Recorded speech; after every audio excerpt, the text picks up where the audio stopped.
Hey, what's up mga kabagis? This is Jubilito TV Official at eto na naman po muli ang isang edisyon ng ating reaction video mga kalingap at kabagis, no? Pero bago po lahat, syempre po, mega love shoutout po muna kay Val Santos Matubang, kay Ate Edna Vlogs, Kalingap Ra, Bro Elop Malalag, Kalingap Netizens, Kalingap Subscribers, Kalingap Supporters, at syempre po ang ating mga Kalingap Partners. Ayan po, mega love shoutout po sa inyong lahat. So ito na nga mga Kalingap at kabagis, no? For today's reaction video, gawan lang natin ng reaksyon at pagbibigay ng opinyon dito po sa nangyayaring sumbungan, no, mga kalingap at kabagis ng mga sponsor, no?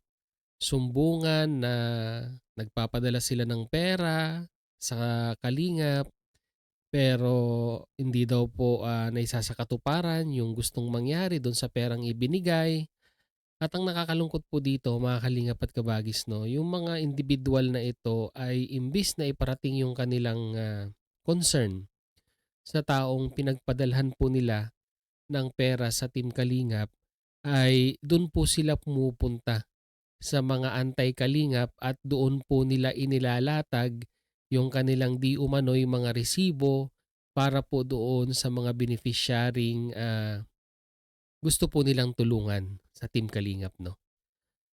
Alam niyo mga kalingap at kabagis, no, being a sponsor sa Team Kalingap ay napaka-kon po niyan, napaka-fulfilling po niyan mga kalingap at kabagis, lalong-lalo na 'pag nakikita po natin na yung mga pinansyal na ibinibigay po nating tulong ay nakakarating dun po sa beneficiaryong gusto po nating tulungan. Although minsan mga kalingap at kabagis, kaya kagaya nga po ng pag-uusapan natin ngayon ay may mga circumstances na ito nga po dahil nga po sa super loaded na schedule po, no, ng Team Kalingap ay hindi naman po palagi, no, ay paminsan-minsan ay yung pong mga ibinibigay po nating pinansyal na tulong ay hindi po agad nache-check, no, mga kalingap at kabagis, no? Dahil hindi lang naman po tayo ang nagbibigay ng tulong dito po sa Team Kalingap, no? Marami pong individual, marami po tayong mga kababayan ang nagpapaabot ng kanilang tulong, no? So, there, may mga pagkakataon na talagang masasabi po nating siguro po nagpa-pile up, natatabunan, parang ganon. At ang kwan lang naman po dito, ang talagang solusyon lang dito sa isyung ganito mga kalingap at kabagis, 'pag feeling po ng isang sponsor ay hindi po natutugunan yung ating pong ibinigay or hindi po na-address yung ibinibigay po nating pinansiyal na tulong, ay kontakin po natin, 'no, mga kalingap at kabagis, 'no. Kontakin po natin yung pong concern na individual na pinagpadalhan po natin ng pera at tayo naman po ay may karapatan din naman po magtanong sa kanila kung nasaan na po yung ibinigay na tulong sa atin, no. So, hintayin po natin yung kasagutan. At kagaya nga po ng paulit-ulit na sinasabi ni Kalinga Prab sa kanyang mga live streaming noon, na pwede nyo naman pong kontakin, no, yung mga K-boys. Kung sakasakali man na ganun po ang nangyari sa ating tulong na medyo natabunan at hindi na po na-follow up, ay kung hindi nyo po makontak si Kalinga Prab, ay nandiyan naman po, no, ang mga K-boys na handang tugunan po, no, yung ating pong hinaing, no. Imposible naman po na wala po sa mga K-boys ang hindi po tutugon kung sakaling hindi man matugunan ni Kalinga Prab ang inyong concern. Ang nakakalungkot lang po dito mga Kalingap at kabagis ay bakit kailangan pa nating pumunta sa kabila, no, sa mga anti-kalingap, no, at dun po natin sabihing iparating yung ating hinaing na nagiging kwan nila, nagiging mitya nila, no, para po mai-content yung mag-amang matubang, no. Kung mapapansin po ninyo, no, it's been a while na hindi po nagsasalita ang mag-amang matubang, no, regarding po dito sa mga anti-matubang, 'di ba? Naging tahimik na po sila, no.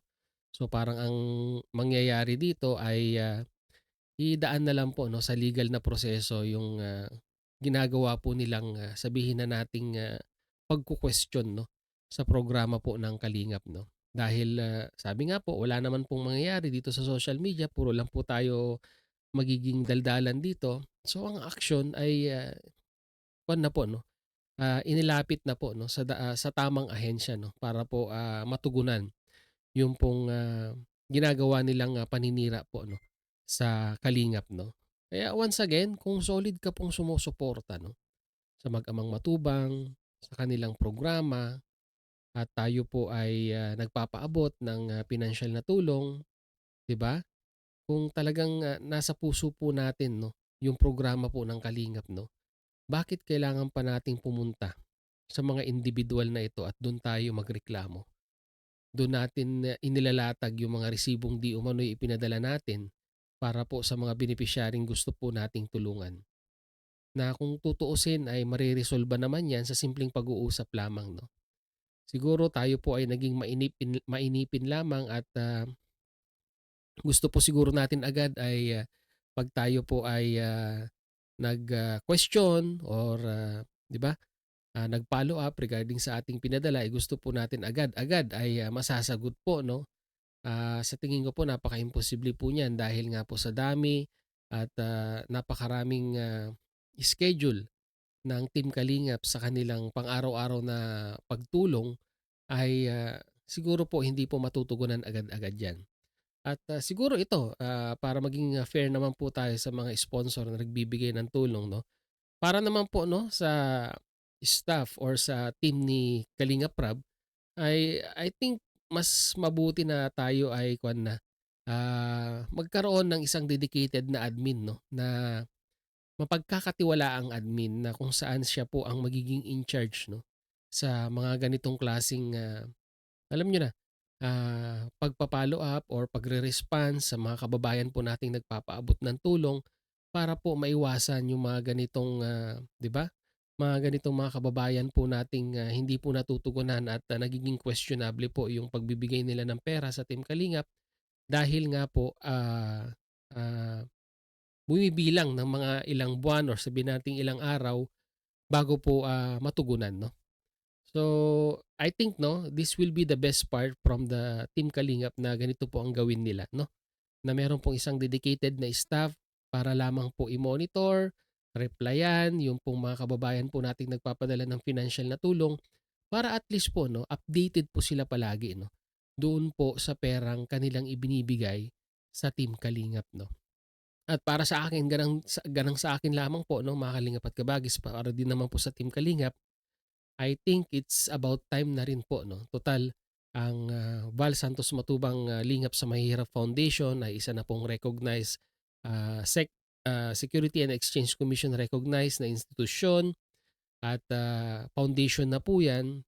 I think 'no, mga Kalingap at Kabagis 'no, sa bawat perang mare-receive po natin sa mga sponsors or sa mga gustong tumulong ay, issue-an na po natin 'no, ng, resibo 'no. Lahat po 'yan dapat issue-an na ng resibo para kung sakaling magkaroon man ng mga ganitong issue uli, 'di ba mga Kalingap at Kabagis, na do'n po sa mga antay-matubang lumalapit ay at least meron po tayong katibayan na na-issue-an po sila ng resibo at, 'yun nga parang pinaka-source of donation nila dito po sa foundation at maiiwasan po 'no, yung mga ganitong klaseng issue.